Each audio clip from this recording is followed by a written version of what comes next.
connection. No, I'm not talking about the Wi-Fi on your phone or the cable on your table.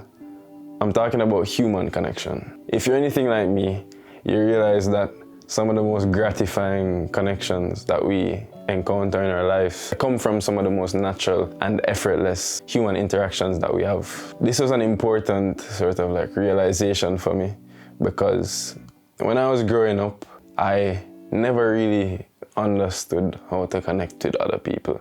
I would like look at my peers around me and see the kind of friendships and relationships that they would have with each other. And I would it'd be like a love and hate kind of thing, because I'd kind of be jealous. And the love side is like, I would be, it's like inspiring, and I would desire it in my own life. But the hate side of it was like the kind of insecurity surrounding me not kind of having that in my life, and sort of all the negative emotions that came with that. So I decided that I wanted to kind of do something about this. And I went and watched YouTube videos, TikTok videos, Reddit posts, I read books, I went on websites.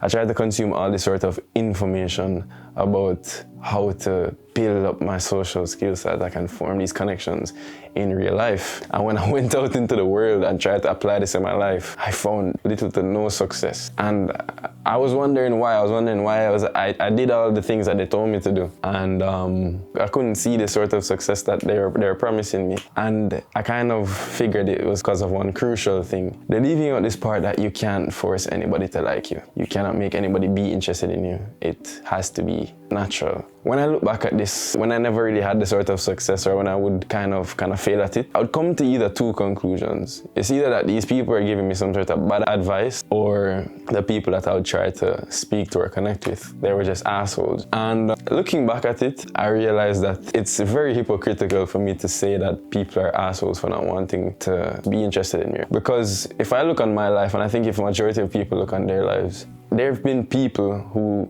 would come up to me and want to engage with me or be interested in like connecting with me, and I would kind of been indifferent or just not interested in that person, and there was pretty much nothing I don't think that person could do to change my mind unless I changed it willingly myself. And when you kind of look at these people's actions, it makes sense how they like reacted to me. And basically, as I said, I was trying to force these sort of relationships, these sort of connections, and I wouldn't see any success. And that is the reason why. I think one of the reasons, on top of me not really understanding how to connect with people, one of the reasons that led me to like this kind of mindset and this kind of action was I kind of had this like sort of thing in my head that I wanted to be this kind of social butterfly kind of guy that like, everybody likes and, everybody's interested in, and, it's a life of the party and this, that, and the third. And like, when you hear me say it, it sounds very comical, it sounds humorous. And that's because like, it's a very unrealistic thing to desire, because nobody has everybody liking them. And this is because of, as I said, human nature, right? We are very opinionated people, even if we don't choose to express them.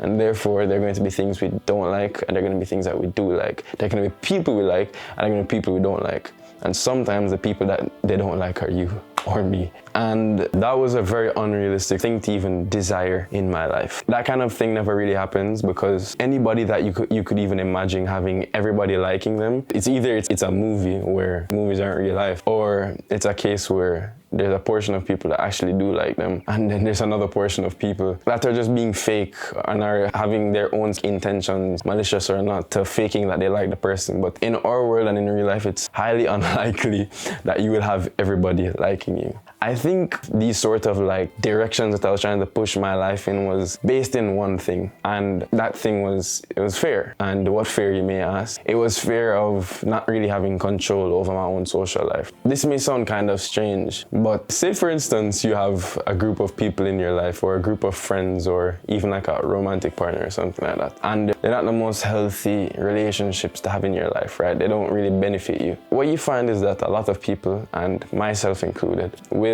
be afraid to exit these sort of relationships. You know why? Out of a fear of being alone, right? Being lonely. Even in my life, I would say that there have been times where I've been involved with people that didn't respect me. And matter of fact, by me even staying involved with those people, I wasn't even respecting myself. And so that kind of caused me a negative headspace, to have, not very good mental health, all these kind of negative things. And so when you look at it, you're not serving yourself at all. You're not serving your own best interests. You're actually negatively impacting your own life. That's why when you look at it, it's very irrational to have this sort of fear that we're going to not really be able to to go out and make our own social life. So that's why I say that these kind of actions were based in me fearing not being able to control my social life, because I would think that I'm not able to do anything to change my situation. Like, I'm basically just given whatever God gives me and I just have to stick with that. And I was like, no, I want to be able to control my own self. I want to be able to have control over the people I talk to, and I want to be respected. And so that's why I kind of forced myself to go out there and do these things, and that's why it never really ended up so well for me. But the way that I was going about it was the wrong way. This is not me telling you that you have to go and be alone and be lonely. No, matter of fact, this is not even to tell you that you have no control over your social life, because that was sort of like an irrational fear myself. You can have control over your social life, but there's sort of this hurdle that you have to jump over, and I think that's also one of the causes of this kind of behavior in people. And this hurdle is another fear, and this fear is the fear of rejection. In my opinion, the way that you really take control of your own social life is you have to go out into the world and expose yourself to countless amounts of people. That's how really you will meet the people that you click with. You're gonna have to go through many different experiences with many different people, some good, some bad, some meh. And you kind of have to like filter through them and, you know, find the people that you end up clicking with. But to be able to do this, you kind of have to push through this caring too much about people's opinions. One thing I find myself doing is like, you know, I think, oh, people might not necessarily look up to me. I might not be what they hoped, or, you know, I may not be all that in their minds, or they may look down on me, anything like that. And I feel like that sort of fear has stopped me from connecting with a lot of people. It's kind of caused me to miss out on many relationships and all that kind of stuff with people, because I was scared and the fear kind of paralyzed me. And it's like a full circle thing. This is kind of the core driver behind all of my action. It just goes to say that the action is irrational, and that is not the way that you go about it. If you want to meet people and you want to go out there and you want to form connections and live an enjoyable life, you have to go out there and expose yourself to many people. You're not going to get that result you want by reading books and looking at TikToks and going on the internet. You really have to just go out. It's cliche, but it's true. You have to go out there and meet people, make people dislike you, meet people who dislike you, and meet people that do like you. It's just a part of life, and you have to come to terms with that. As I said, this is advice for me, because I definitely need to improve on this in my life, but it's advice for you too, if you can relate to the problems that I'm speaking about. I kind of say all of this because it's an uplifting part, but I feel like connection is one of the most important things that we as human beings can experience. We're social creatures by nature, and I have this sort of concept in my mind that when we're born with our blood family, right? And as we grow older and mature, our way of sort of gaining our independence is by going out into the world and forging our own relationships, which is like kind of making our own family outside of our blood family. And by forging these connections and relationships, we're able to get that sort of support that we would lack outside of our parents' home. So I think that's kind of the reason why these connections are even possible in the first place. And even beyond just basic support, it can simply just amplify the quality of your life, whether it is platonic or it is romantic. You being able to be there for somebody and them being able to be there for you. You know, you can push people to achieve their goals. People can help you at your lowest moments, and as I said, vice versa. I feel like, I don't know, life without connections is just so dull and so dry, and anybody that deprives themselves of such a thing is really essentially robbing themselves of life, right? Or a core part of life, at least. I definitely know what it is like to be necessarily down in the dumps and not want to connect with anybody, and kind of have this sort of thing in my mind that, oh, you know, I came into this world alone, so, you know, I'm gonna die alone or whatever. And when you're in those kind of headspaces, these kind of dark, negative headspaces, you're kind of prone to these kind of thoughts. So it's kind of natural. And from my advice to anybody that is in sort of such a headspace and, you know, doesn't kind of feel hopeful about that thing is, I'm not gonna tell you and force you to go out into the world and just go about and make connections and make friends, because I'm sure you've heard that advice before. And I know when I was in those kind of positions, if I was to hear that advice, I wouldn't listen to it. So my advice to you is let time pass. And there will be a time that comes in the future where you start to naturally feel uplifted again. And when that time comes, use that sort of motivation and that sort of upliftedness that you get to go and pursue connection or whatever it is that you want in your life. And connection doesn't necessarily even need to be with people too. You can connect with a hobby or connect with a passion.